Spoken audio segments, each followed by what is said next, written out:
जेके अपनी पार्टी के सदर सैयद अल्ताफ बुखारी ने जिला गांधरबल के कंगन के इलाके मामर में अवामी जलसे से खिताब करते हुए इलाकाई पार्टियों बिलखुसूस नेशनल कॉन्फ्रेंस और पीडीपी पर दहाइयों से लोगों का इस्तेसाल करने पर तनकीद की। अल्ताफ बुखारी के साथ श्रीनगर पार्लिमानी हलके के उम्मीदवार मोहम्मद अशरफ मीर और जेके यूनाइटेड मूवमेंट के सदर शेख इशफाक जब्बार इत्तेहादी पार्टनर के अलावा पार्टी के दीगर सीनियर रहनुमा भी मौजूद थे। सैयद अल्ताफ बुखारी ने कहा कि नेशनल कॉन्फ्रेंस और पीडीपी अंदरूनी तौर पर साथ हैं। अवामी जलसों में एक दूसरे पर तनकीद करना चश्मकुशा है। बुखारी ने कहा कि अपने गलत कामों को छुपाने के लिए उन्होंने पीएजीडी बनाया और पीएजीडी को दफन कर दिया गया है क्योंकि ये अवाम के जज्बात से खेलने का एक और स्टंट था। बुखारी ने इल्जाम लगाया कि नेशनल कॉन्फ्रेंस ए टीम है और पीडीपी बीजेपी की बी टीम है। वज़ीर-ए-आज़म को इस बात का पर्दाफाश करना चाहिए कि उनके पनपने की क्या शर्त थी। उन्होंने लोगों से बेदार होने की अपील करते हुए कहा कि इन पार्टियों ने इक़्तिदार के मजे लूटने के लिए लोगों को धोखा क्यों दिया। दरियासना श्रीनगर पार्लिमानी हलके के उम्मीदवार मोहम्मद अशरफ मीर ने लोगों से खिताब करते हुए कहा कि वो पार्लियामेंट में जाएंगे और लोगों का वक़ार वापस लाएंगे जो आर्टिकल 370 की मनसूखी के बाद छीन लिया गया है।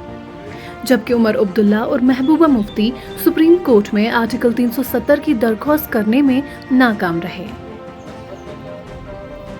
वॉइस ऑफ वैली के लिए अयाज सोफी की ये रिपोर्ट। बात सच है, 1931 से ही नेशनल कॉन्फ्रेंस दिल्ली के ऐवानों में रिक्रूट की गई। उन्हीं के ऐमा पे वो तब से आज तक यहाँ जो कुछ हुआ उनके ऐमा पे हुआ। आज भी तो ये वही है। आपने देखा 1998 में फिर उमर साहब को उस गोद में खिलाया गया जिस गोद को पीजीपी कहते हैं। तो जब दूसरे घर की जाननशीन तैयार हुई उसको भी गोद में चीफ मिनिस्टर बनाया गया। ये तो उसी गोद में पले हुए हैं, अभी भी उसी गोद में। जरा उस गोद से बाहर आने दो, फिर हम आपको बताएंगे किसकी माँ ने दूध पिया है।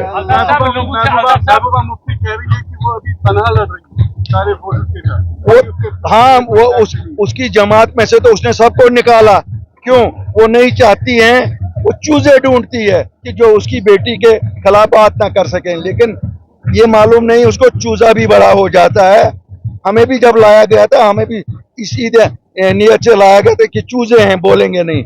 लेकिन बोलते तो सच बोलने वाले सच बोलते ही। अभी जो पुलवामा में कबल वक्त भी 144 जो दफा है नाफिज किया गया है उसके बारे में आपका क्या रिएक्शन? देखो वो करवाया होगा इन्हीं पार्टियों ने। ये पार्टियां तो मिली हुई हैं, इनको लग रहा है एक तूफान सा चल रहा है जो मुझे लगता है अब इशफाक साहब ने यहाँ मामर से शुरू करके आगे ले जाना है तो वो करेंगे। लेकिन उसके खिलाफ उन्होंने ही आवाज उठाई है। देखो यार 370 वो आए वहां फैसला करके उठाना है, फिर वही उन्होंने पीएचडी। आप तो इनको जानते हैं, आप तो मुझसे ज्यादा इनको जानते हैं।